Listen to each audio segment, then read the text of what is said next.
food systems, which are the way we produce food and we bring it to people's tables, are an excellent entry point for climate action. We don't want for it to be years of debate before resources to address these issues are in the hands of people who need them most. Once our trucks are rolling and our airdrops are coming to distribute food, it is already too late. Distributing food is not the answer. Then we are already confronted with a failure to predict and a failure to protect.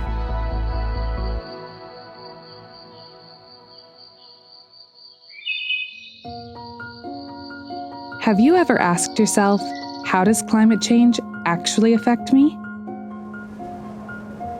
Look no further than your plate. In today's global food crisis, you may have noticed certain foods are less available or missing from the shelves entirely. This reduction in food supplies, as well as increased costs, could rise in the future, as climate impacts kill crops and livestock, degrade soils, deplete fisheries, damage infrastructure and agricultural assets, and cut off transport links to markets. For some, it's not a matter of making a different food choice at the supermarket. Instead, it can mean missing a meal entirely, day after day after day. Finding our way out of the climate crisis is the challenge of our time. We know how to fix it. We know why it matters. We believe everyone deserves to feel secure in having a full plate to eat, day after day after day.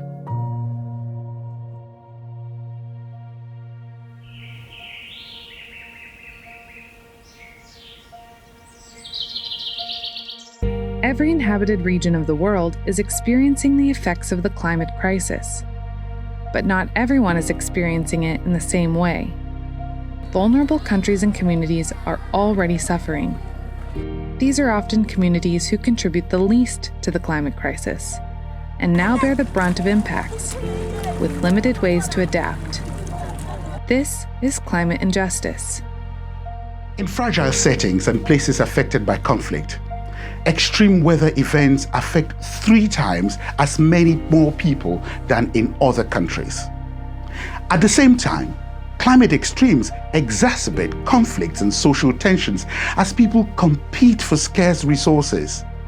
Yet these communities receive the least global support to protect themselves against climate impact. In fact, extremely fragile states receive up to 80 times less climate finance than non-fragile states. Emissions reductions to mitigate the climate crisis are crucial.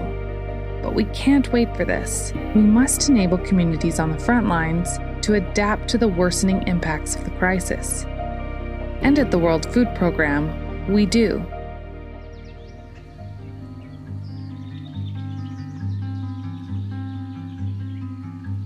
Anticipatory action is one way of supporting people before shocks occur. Funding and implementing preventative measures before a disaster occurs has proven to be life-changing. One of the most promising innovations we've seen is anticipatory action. With the technological advances and the reliability of weather forecasts nowadays, we know with really reliable frequency when a shock is going to hit and who are the people who are going to be most likely affected and how is this going to hurt their livelihoods, what kind of losses might they incur. So with this information and with this reliable forecast, we're often able to pre-identify resources and agree upon how they would be used should the shock hit as is forecasted. When individuals have the opportunity to manage anticipatory action in their local community, change is possible. But it also depends on governments willing to play a key role, changing policies and processes, and committing to investing in climate solutions. Because addressing climate change means making system change.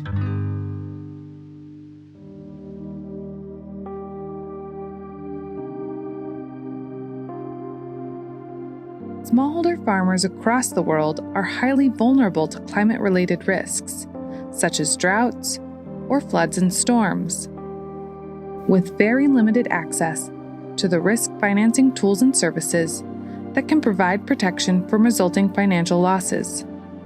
This locks many farmers into a vicious cycle of poverty and food insecurity, as recovery from increasingly recurrent and cascading losses becomes close to impossible.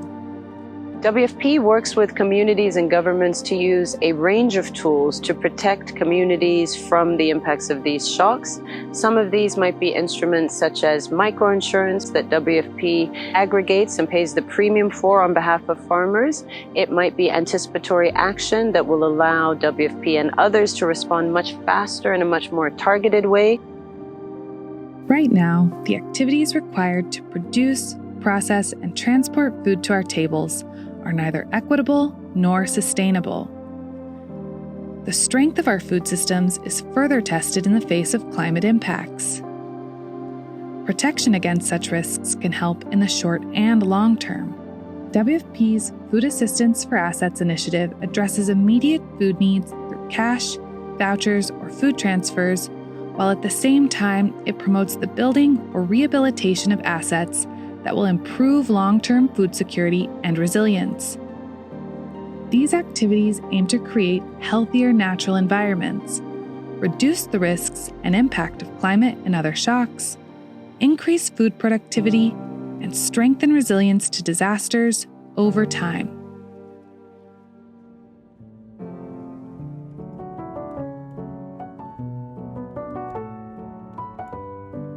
The climate might be changing, but so are we. We've seen how implementing solutions to anticipate, restore, protect, and energize can support affected communities. Every step taken against climate injustice brings us closer to our pursuit of a world free from hunger. Is it still possible to fight the climate crisis? Yes, it is possible. We know what we have to do to reduce greenhouse gas emissions in the way we live and work.